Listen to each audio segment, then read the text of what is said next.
Hello बच्चों, let's see the question. The question says that column 1 gives certain situation in which a straight metallic wire of resistance R is used and column 2 gives some resulting effects. इसमें column 1 में क्या कहा गया है कि एक straight metallic wire जिसका resistance are है उसको यूज किया गया है और उससे रिलेटेड कुछ इवेंट परफॉर्म किए गए हैं और जिसका जो इफेक्ट है वो कॉलम 2 में दिखाया गया है। तो कॉलम 1 और कॉलम 2 दोनों में से मैच करके आपको इन चारों में से कोई एक करेक्ट ऑप्शन को चूज करना है। ठीक है, तो आइए देखते हैं कि इसमें क्या क्या होगा। यहाँ पर देखते हैं ए में क्या लिखा गया है। A charge capacitor is connected to the end of the wire. मान लीजिए कि ये कैपेसिटर है, ठीक। यहाँ पर चार्ज है तो यहाँ पर प्लस क्यू हो जाएगा यहाँ पर, और ये जो है आपका वायर है, ठीक। तो बस इसको मोटा कर देते हैं। इसके ऊपर जो है चार्ज कैपेसिटर को कनेक्ट किया गया है। सबसे पहला चीज इसमें क्या हो सकता है, एक कांस्टेंट करंट फ्लो। जब कैपेसिटर जब डिस्चार्ज होगा, कांस्टेंट करंट तो फ्लो नहीं होगा। क्यों नहीं होगा? क्योंकि जब भी डिस्चार्ज होता है तो ये इस तरह से होता है डिस्चार्ज, या तो इस तरह से होता है। जब चार्जिंग का कंडीशन होता है वो इस तरह से एक्सपोनेंशियल होता है, ठीक है। तो यहाँ पर ये कांस्टेंट वाला तो फंडा होगा नहीं कैपेसिटर के साथ, ठीक है। Thermal energy generated, thermal energy कब जनरेट होगा? जब चार्ज फ्लो होगा। तो हाँ, डेफिनेटली जब डिस्चार्ज होगा तो यहाँ से कुछ करंट फ्लो होगा तो थर्मल एनर्जी डेवलप होगा। तो यहाँ से ये से भी सेकंड तो हो सकता है, ठीक। बाकी देखते हैं कांस्टेंट पोटेंशियल। कांस्टेंट तो हो ही नहीं सकता है कुछ, चार्जेज ऑफ कांस्टेंट मैग्नीट्यूड ये भी नहीं हो सकता है, ठीक है। एक आपका क्या होगा, ये में हो जाएगा आपका 2, ठीक है। बढ़ते हैं ऑप्शन नंबर डी की तरफ। The wire is moved perpendicular to its length with a constant velocity in uniform magnetic field perpendicular to the plane of motion। बोला ये गया है कि जिसमें आपका ये वायर है, ठीक। मान लीजिए कि इधर से रॉड की तरह इसको आप ट्रीट कर सकते हैं, ठीक है।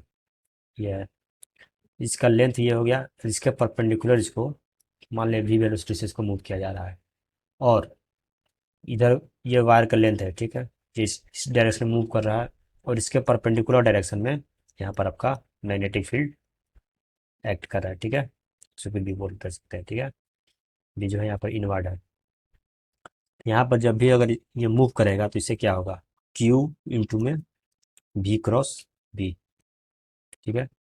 ये क्या होगा, इससे एक क्यू भी क्रॉस बी एक फोर्स डेवलप होगा यहाँ के चार्ज के ऊपर, और जो चार्ज के ऊपर जो फोर्स डेवलप होगा तो उसका वजह से क्या होगा, उसका वजह से चार्ज कुछ इधर मूव करेंगे कुछ इधर मूव करेंगे।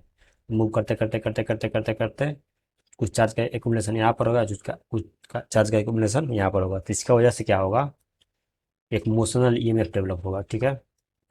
Due to movement a motional EMF will be generated, okay. यहाँ पर मोशनल ईएमएफ जनरेट होगा, इससे क्या होगा, एक पोटेंशियल डिफरेंस हो जाएगा, ठीक है। तो कांस्टेंट करंट, करंट तो फ्लो करेगा नहीं क्योंकि ओपन सर्किट है। दूसरा में थर्मल एनर्जी, जब करंट फ्लो नहीं करेगा तो थर्मल एनर्जी कहाँ से होगा। तीसरा में constant potential difference develop between the ends. तो पोटेंशियल डिफरेंस डेवलप तो होगा ही क्योंकि मूवमेंट हो रहा है यहाँ पर। ये जो मोशनल ईएमएफ क्या होता है, ये एक तरह से आपका पोटेंशियल डिफरेंस ही होता है एक तरह से। तो इसका ऑप्शन नंबर सी हो जाएगा, ठीक है। तो बी में क्या लिख सकते हैं हम लोग, बी में हो जाएगा ऑप्शन नंबर 3, ठीक है। सी की तरफ चलते हैं। The wire is placed in constant electric field that है direction along the length of the wire, ठीक है। मान लीजिए कि ठीक है आपका ये वायर ही रखा हुआ है, इसको एक ऐसे इलेक्ट्रिक फील्ड में रखा गया जिसका डायरेक्शन इस लेंथ के लॉन्ग है। इस डायरेक्शन में इलेक्ट्रिक फील्ड है, ठीक। तो इस डायरेक्शन जब इलेक्ट्रिक फील्ड मान लीजिए यहाँ पर इलेक्ट्रॉन उनकी तरफ फोर्स से यहाँ पर इधर लगेगा क्यू इंटू ई, ठीक। यहाँ पर भी जो चार्ज चल रहा है क्यू इंटू में ई, ठीक है। तो इसके वजह से क्या होगा कि अगर इस डायरेक्शन में इलेक्ट्रिक फील्ड है तो जो निगेटिव चार्ज यहाँ कोई डायरेक्शन में आएंगे तो यहाँ पर माइनस चार्ज का एक्युमुलेशन हो जाएगा, यहाँ पर प्लस चार्ज का एक्युमुलेशन हो जाएगा, फोर्स लगेगा इस पर। तो इसकी वजह से देखते हैं इसमें क्या क्या होता है। कांस्टेंट करंट, करंट फ्लो नहीं करेगा क्योंकि ओपन सर्किट है। थर्मल एनर्जी जनरेटेड, करंट नहीं फ्लो करेगा तो थर्मल एनर्जी कहाँ जनरेट होगा। कांस्टेंट पोटेंशियल इसलिए नहीं होगा क्योंकि यहाँ पर चार्ज का एक्युमुलेशन यूनिफॉर्म नहीं है, ठीक है। चार्ज का यहाँ पर अनयूनिफॉर्म चार्ज डिस्ट्रीब्यूशन, यहाँ पर चार्ज डिस्ट्रीब्यूशन जो है वो अनयूनिफॉर्म हो जाएगा, ठीक है। जिसकी वजह से ये तो होगा नहीं, ये तो होगा नहीं। तो होता क्या है, charge of constant magnitude appears at end of the wire. हाँ, जो इंड पर जो होगा, इस इंड पर और इस इंड पर दोनों का जो चार्ज का मैग्नीट्यूड होगा वो सेम होगा। क्यों? क्योंकि जितना फोर्स यहाँ पर इस पर लग रहा होगा उतना ही फोर्स इस पर लग रहा होगा, ठीक है। या फिर जितना चार्ज यहाँ से उठ करके आएगा, अगर निगेटिव चार्ज जितना उठ करके यहाँ से यहाँ पर आएगा उतना यहाँ पर पॉजिटिव रहेगा ना, तो दोनों का मैग्नीट्यूड सेम रहेगा। तो क्या होगा आपका सी में, आपका ऑप्शन नंबर 4 हो जाएगा, ठीक। यहाँ पर सी में क्या लिख सकते हैं, ऑप्शन नंबर 4, ठीक है। ऑप्शन नंबर डी की तरफ चलते हैं। A battery of constant EMF is connected across the end of the wire. इसमें देखेंगे क्या होगा। मान लीजिए कि आपका ये वायर था, ठीक, तो इसको एक बैटरी के साथ हम कनेक्ट कर दिया। इसमें कुछ रेसिस्टेंस होगा जो कि याद किया गया है यहाँ पर। यहाँ से करंट आई फ्लो होगा, ठीक। अच्छा, constant current flows through the wire. हाँ तो बिल्कुल यहाँ से करंट कांस्टेंट तो फ्लो करेगा ही, तो ऑप्शन नंबर ए तो हो ही जाएगा, कांस्टेंट करंट विल, ठीक है। थर्मल एनर्जी जनरेटेड, वो भी जनरेट होगा क्योंकि रेसिस्टर ये है, तो P is equal to I square R, ठीक है।